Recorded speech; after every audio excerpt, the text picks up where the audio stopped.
Les rêves jouent un rôle essentiel en réveillant des souvenirs enfouis, révélant des préoccupations cachées sous la surface de notre conscience. En effet, les préoccupations liées à l'enfance ont un impact profond sur notre développement personnel, étant souvent liées à des tabous sociétaux.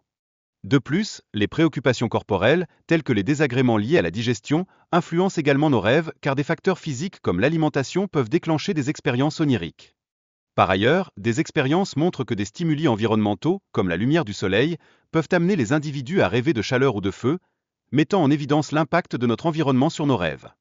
Dans cette même lignée, des sons, tels que le bruit des ciseaux près des oreilles, peuvent induire des rêves de duel, soulignant ainsi le lien entre les stimuli auditifs et notre imagination. Cependant, Freud critique l'approche de Bergson, affirmant qu'il est crucial de comprendre le contenu des rêves au-delà des simples déclencheurs externes. Pour Freud, les rêves symbolisent divers aspects de la masculinité et de la féminité. Par exemple, les formes rondes sont souvent perçues comme représentant la féminité.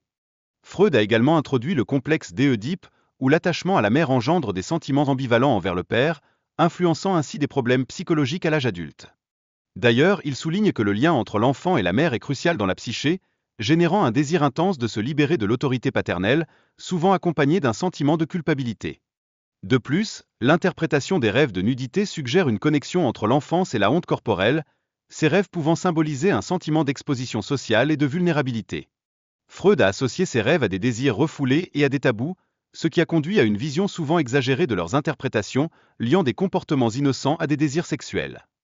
Ainsi, les rêves agissent comme un mécanisme de défense pour la psyché humaine, permettant d'exprimer des désirs inassouvis tout en préservant le sommeil, facilitant ainsi un processus psychologique de soulagement. Cependant, Freud a commis une erreur en généralisant des théories tirées de cas d'hystérie à des individus normaux, ce qui souligne l'importance d'une approche scientifique en psychologie.